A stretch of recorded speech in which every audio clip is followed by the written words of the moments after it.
everybody? Welcome back to another video. First time recording as a non-teenager, so I guess that's cool. In today's video, I'm going to be talking about how the first bit of my probation was for me. It was a variety of events that I wasn't expecting exactly, considering how deep my situation was. This also isn't the first time I've ever been on probation. I was actually served 6 months of probation back in late 2019. Despite the confrontations that I've had with the police while on probation, I never really got in trouble. Back then, if I violated that shit, I probably would have spent a weekend in juvie, if not another slap on the wrist. Now, if I violate, I'll be locked up for 3 months. And possibly have to start from square one by being homeless again. Before we get right into the video, please make sure to give this video a like and feel free to leave a comment, because why not? Subscribe if you're new to my channel, click on the bell for notes, share this video to anybody that's ever been on probation, and let's play the first week-ish of probation.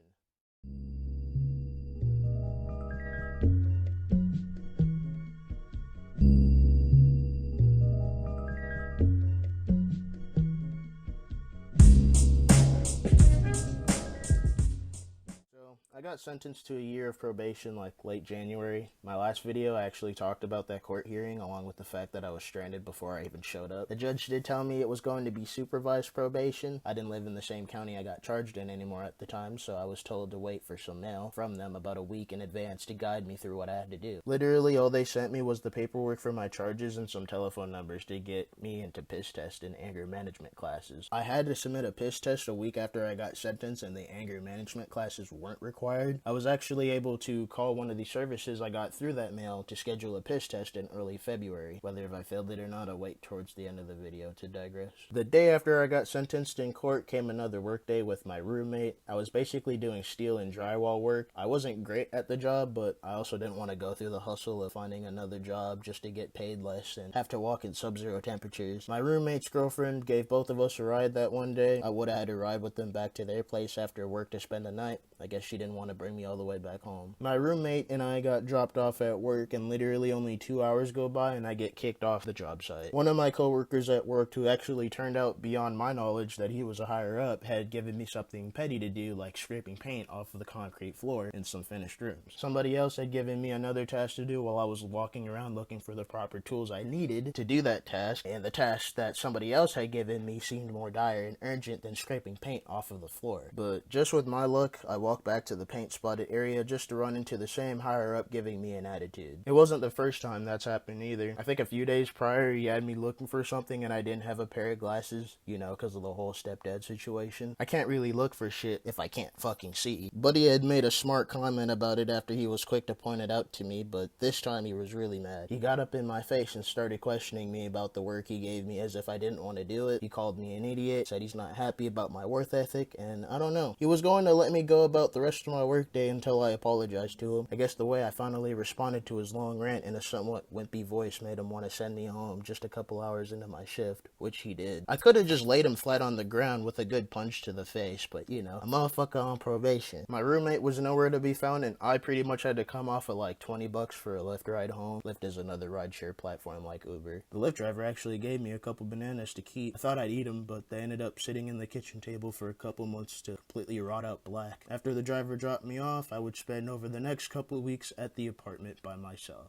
The experience of being home alone as an adult is a trip, especially when you don't have a job and you're in a town where nobody really knows you. I probably spent almost a month just chilling in that crib by myself in total. I actually had a buddy who drove over 50 miles on a couple occasions just from his place to pick me up and bring me to the grocery store that was another 4 miles away from me. He even did it for free. Other than that, he was the only person I hung out with for the remainder of my stay. On the 6th day of probation, I made a phone call to my mom. It was my first time talking to her in a couple years, considering she lives with my dad, and me and him didn't leave off in the best of terms a couple years ago. I figured it would be someone to talk to, though. That stay in the apartment was so boring. I ended up confessing my situation to her, which she had completely no idea about. She didn't even know that my mom and I stopped talking. In fact, she actually relatively was quick to offer me a room in her apartment to stay in after. I told her that I had just lost my car and another job, and despite my roommate offering me a place to live with his crabby girlfriend for a couple months, I was probably going to be homeless again. I was on edge with the offer offer too, considering the relationship with my dad, but I would fold. I haven't been homeless since I was 18, and I'd like to keep it that way. On the 7th day of probation, I made another call to probation services to schedule my piss test. Usually they don't let you schedule those tests, but I was living in a whole different county at the time, and I guess they don't even care about my shit, considering that I don't even have a probation officer. I was able to schedule it a few days in advance. I then made another call to the same guy who helped me go to the grocery store and asked him if he could bring me to the cities for some money. He accepted, and we actually didn't even fall through with that. To be honest, I was doing some random internet surfing, and I realized that I could have taken a train and a bus to the cities all the way from my town. Granted, I'd have to walk 15 minutes when it's dark and frigid as fuck outside and wake up early in the morning. There was only one route that took you to the cities, and the one bus stop on my side of the town only had 3 time posts. One at 6:30 in the morning going to the cities, and the other 2 at 6 and 7 in the night just to the other side of town. It was wintertime in Minnesota too. The sun doesn't even show from like 8 in the morning to like 5 or 6 o'clock. Sometimes 4:30 in the afternoon in December. But since I figured out that with the public transportation there, I can spend as little as $4 for a 100-mile round trip. I went to the cities that very next morning. It was 20 below outside, but I actually had a lot of protective clothing on. It was somewhat bearable for the most part. My least favorite part of the trip was arriving in town at 8:30 a.m. with the sun barely rising and everyone's either at work or sleeping. I chilled at a restaurant for the morning and went to stay at a buddy's for a few days until I eventually took the bus back home. Just a bit early in that time frame, the same guy I mentioned earlier about helping me with the groceries came and picked me up to do that piss test event free of charge. That man had helped me a lot, even all the way back in 2017. My buddy and I arrive at the place I'm supposed to take the test at. I go inside while dude waits in the car. I'm not gonna lie, when I went inside the place, it seemed like I was the oldest out of everybody else that wasn't working there,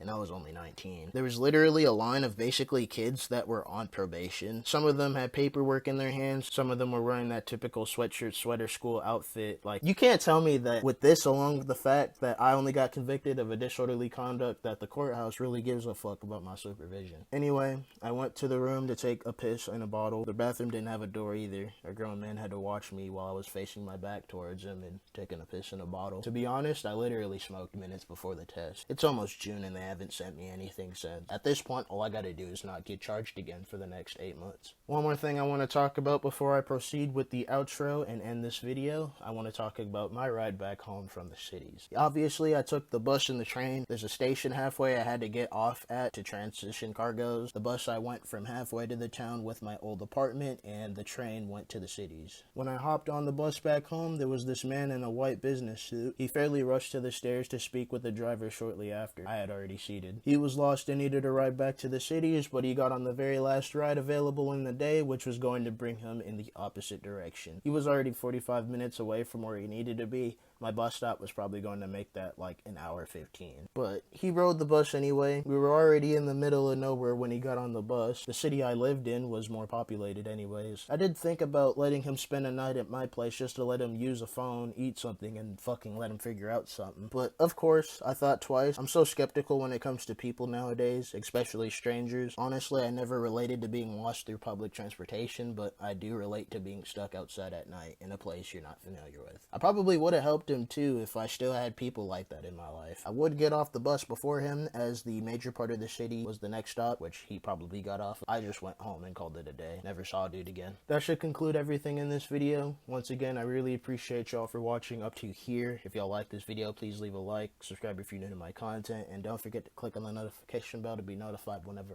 I upload. Follow me on my social media. The links will be in the description below. Share this video to anybody that's ever been on probation, and I'll see y'all in the next video. Peace out. Sauce.